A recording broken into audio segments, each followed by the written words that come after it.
Bonjour, c'est encore moi. Aujourd'hui, la vidéo que je fais, ça va être adressé, je pense, à des gens curieux de nature et des gens qui se sont posés des questions peut-être en lisant des romans russes ou des choses comme ça. Et est-ce que vous avez déjà eu ce réflexe bizarre? Pourquoi est-ce que les noms des Russes, ils sont tellement longs, bizarres? Là, je parle de romans de Tolstoï. Quand vous lisez Dostoïevski, vous voyez toujours, je ne sais pas, Ivan Filipovitch ou quelque chose comme ça. Et je vais vous expliquer aussi pourquoi des fois vous voyez, peut-être même dans la vie courante, vous avez des amis russes et des fois vous voyez la même personne s'appeler par des prénoms différents. Par exemple, des fois on lui dit Natalia et des fois on lui dit Natacha. Pourquoi c'est comme ça et pourquoi est-ce que c'est le même prénom, comment se débrouiller là-dedans, etc. Et je vais aussi vous parler un tout petit peu des noms russes. Comment ils sont formés, comment voir si c'est un homme ou une femme, et est-ce qu'on peut changer de nom, par exemple en Russie, comme on veut. Voilà, donc aujourd'hui, ça va être une vidéo sur les noms et les prénoms russes, où aussi je vais toucher un peu les nationalités, parce qu'on a beaucoup de gens qui ont des origines différentes, qui habitent en Russie, et donc forcément, ils sont adaptés également avec leur nom, leur prénom, à vivre en Russie. Bon, je me déplace et je continue mes explications. On va commencer step by step. Donc, on va commencer par des choses simples. Nous avons tous, dans les prénoms, je dirais comme ça, je vais l'appeler comme ça, un prénom officiel de base. Par exemple,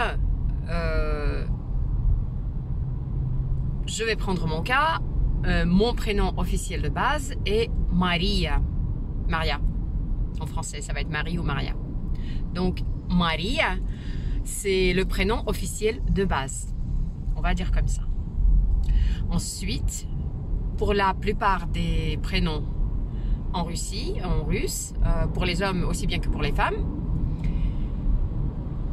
il y a un diminutif qui est utilisé dès que vous sortez un tout petit peu du cadre purement officiel.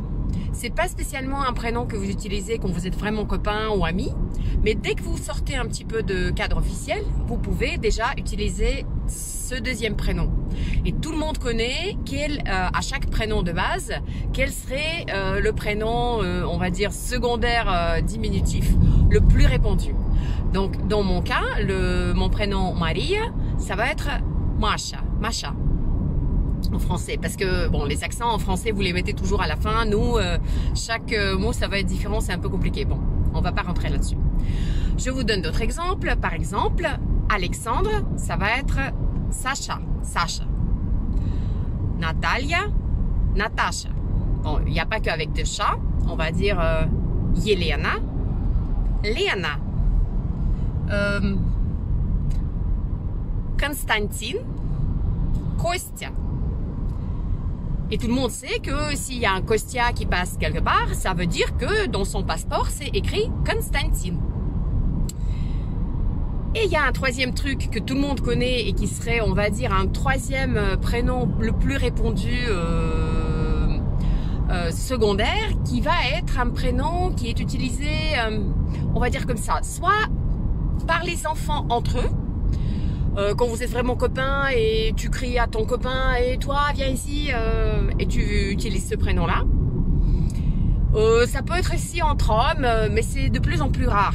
Je pense qu'avant la Révolution, ça a été utilisé un peu différemment parce que les Russes blancs, ils ne trouvent pas que ce prénom est un prénom qui a quand même un léger accent de non-respect.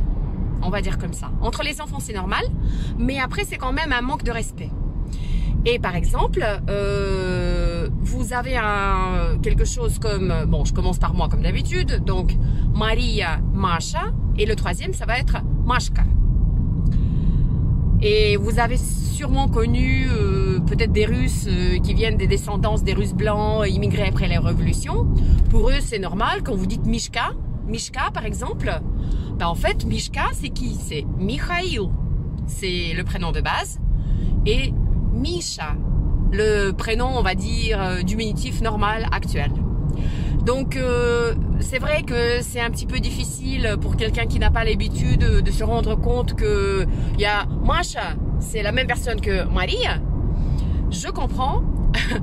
Je dirais pas qu'il y a une règle générale de la façon comment ils sont formés, mais juste que tout le monde connaît les trois. Celui de base, diminutif on va dire gentil et diminutif un peu manquant de respect. Donc ça va être la deuxième partie de mon explication. Et comme je dis, on va y aller step by step. Donc maintenant, ce que je vous propose de faire, c'est d'augmenter le niveau de tendresse. Je vais vous expliquer comment on forme des vrais noms de tendresse. Par exemple, quand c'est une maman qui appelle sa petite fille ou son petit-fils, ou quand c'est une grand-mère, une mamie qui le fait, comment ça se fait. Et aussi, ça peut être entre des gens qui s'aiment. Ça, c'est vraiment un niveau de tendresse supérieur. Mais ça aussi, c'est des prénoms que tout le monde connaît. Donc, on va dire que chaque prénom à côté de ce que j'ai déjà expliqué, donc prénom de base, prénom généralisé gentil, on va dire prénom généralisé manque de respect ou entre les gamins, on rajoute à ça un quatrième truc, ça va être un prénom de tendresse. Et le prénom de tendresse, on le forme pas avec le prénom de base, mais avec le prénom gentil. Donc, par exemple, encore une fois, mon prénom, Maria, mon prénom gentil, Masha, mon prénom de tendresse, Mashenka. Et donc, je vais vous donner d'autres exemples. Par exemple, Alexandre, Sasha, Sashenka. Елена, Lena, Леночка. Константин, Kostya, Kostенька. Et bon, si vous avez des amis russes ou vous ne savez pas comment former un prénom de tendresse, vous pouvez me mettre dans les commentaires et je vais vous répondre et vous dire comment ça se forme pour ce prénom-là parce que il n'y a pas de logique, on les connaît et c'est tout. Donc maintenant vous connaissez plus ou moins les règles générales, mais c'est pas tout, c'est pas tout. On a aussi, chaque prénom, il a plein de dérivés. Et plus le prénom est ancien, plus il est utilisé, plus il y aura de variantes. Donc même pour moi, je ne saurais pas faire la liste, ça peut être 15-20 variantes. Donc on va avoir Masha, Mashenka, Mashunya, Manyasha. Bon, je m'arrête parce qu'il y aura plein. Et voilà, donc on est comme ça, on aime bien jouer avec les prénoms, montrer notre affection et ça se passe comme ça. Et maintenant, enfin, on va revenir à la chose initiale, ça veut dire les romans russes avec les grands trucs. Alors, qu'est-ce qu'il y a là-dedans? Ça, c'est le prénom, on va dire, officiel. Dans un passeport russe, vous allez avoir nom, prénom et un autre truc qui s'appelle otchestva. Otchestva, ça vient du mot отец, ça veut dire père. Et donc, ça va dépendre complètement du prénom de votre père. Par exemple, imaginons que j'ai un ami qui s'appelle Konstantin et son père qui s'appelle Mikhail. Donc, ça va être Konstantin Mikhailovich. Ou par exemple, sa sœur, elle va être Yelena Mikhailovna. Donc, vous allez voir que la différence entre un otchestva féminin et masculin va être différent, mais c'est le même père, c'est le même prénom, sauf que là, on démontre le genre de la personne qui porte ce grand nom. Et là, vous ne pouvez rien faire, vous ne pouvez pas le changer parce que ça dépend de votre père. Il y a juste une tendance très à la mode en ce moment, bah, pas très à la mode, mais il y a un petit groupe de gens qui, pour des raisons X, qui ne respectent pas leur père ou qui n'ont pas de père, ils ont décidé de créer un nouveau phénomène qui s'appelle matchestva. Ça veut dire, ils l'appellent comme ça veut dire ils prennent le prénom de leur mère et ils le mettent officiellement dans leur passeport. Mais ça, c'est quand ils sont déjà adultes, c'est un truc tout neuf et qu'ils ont décidé de joindre ce nouveau mouvement. Mais ça, c'est que comme ça. En général, ce n'est pas comme ça. Et quand nous avons, imaginons, on a des gens d'autres nationalités qui vivent en Russie, Par exemple, on a pas mal de tartares. Et quand il y a eu l'Union soviétique, les règles ont été généralisées. Donc, n'importe quelle origine vous êtes, pour vos papiers officiels, vous allez suivre ce phénomène-là. Par exemple, Renat Ildarovich, ça va être un prénom et un отчество tartare. Peut-être qu'à la base, ça se faisait pas comme ça, mais depuis l'époque soviétique, ça se fait comme ça. Et ça, c'est ce qui est écrit dans les papiers officiels. J'ai même eu dans ma classe, pas dans ma classe, dans la classe d'à côté, un garçon, son papa, il est originaire du Tchad, et sa maman, elle était russe. Ils ont fui Tchad quand il y a eu la guerre, et ils étaient francophones, donc ils étaient forcément dans notre école spécialisée en français. Et les garçons, il y avait 3 frères, mais bon, celui qui était chez nous, il s'appelait Francis. Donc, dans son passeport, c'était marqué Kilamti, ça veut dire son nom de famille, Francis Jan Baptistovich, parce que son père s'appelait Jean-Baptiste. Donc, c'est comme ça. Et ces longs prénoms, c'est la version la plus officielle à laquelle on peut vous appeler. Donc, comme on n'a pas madame, monsieur, ça ne s'utilise pas, il y a eu quelque chose avant la Révolution, des fois quelqu'un l'utilise, mais ce n'est pas généralisé du tout.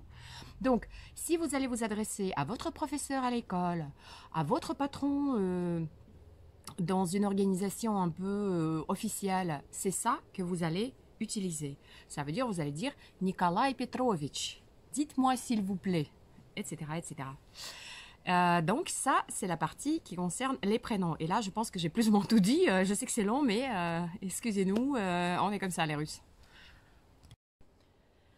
Et qu'est-ce qu'il nous reste encore? Il nous reste les noms de famille. Les noms de famille, c'est encore quelque chose de spécial. Donc, dans les noms de famille, la différence avec la France, par exemple, c'est que dans les noms de famille purement russes ou biélorusses ou autres rapprochés, le sexe de la personne va influencer comment le nom de famille va changer. Par exemple, un nom de famille comme Petrov, pour une femme, ça va être Petrova. Donc, le mari va s'appeler par exemple Nikolai Petrov et sa femme, elle va s'appeler Yelena Petrova. Les exceptions font les noms de famille d'autres origines. Par exemple, il y a plein de noms ukrainiens et il y a pas mal de noms ukrainiens en Russie qui se terminent par exemple par un O, comme Miroshnichenko. Et là, un homme ou une femme, ça va être pareil. Mais dans leur prénom et отчество, là, on va quand même sentir ce changement. Et aussi un truc intéressant, c'est que quand la femme, elle prend le nom de son mari, son nom de jeune fille, il disparaît de son passeport. Si elle veut confirmer que c'est bien elle, par exemple lors d'un héritage, etc., il faut qu'elle présente son certificat de naissance. Et le deuxième document pour prouver que c'est bien elle, ça va être son certificat de mariage, où ça va être marqué que son prénom précédent était tel, et son nom précédent c'était un tel, et son nouveau nom c'est un autre. Et si elle va divorcer, elle va avoir soit un certificat de divorce, ou soit pour certains qui veulent, par exemple, juste pour raison X, changer de nom. Et c'est possible en Russie, vous pouvez prendre n'importe quel nom, même inventé. Vous déposez une demande, vous justifiez cette demande, et plus ou moins toujours ça va être accepté. Et dans ce cas-là, pour prouver ça, vous allez utiliser un certificat de changement de nom. Voilà, donc je sais que les noms, les prénoms, les noms de famille en Russie, c'est un bordel, mais pour les curieux qui se demandaient depuis des années pourquoi c'est tellement bizarre quand je lis un roman russe, ou pourquoi la même nana russe qui habite dans le quartier à côté, on l'appelle toujours différemment quand il y a des Russes qui l'appellent, c'est la réponse. Voilà, je ne sais pas si ça vous a été intéressant, dites-le moi dans les commentaires, et dites-moi quand même si vous voulez savoir les diminutifs d'autres amis russes que vous avez peut-être déjà. Et à plus tard. Ciao.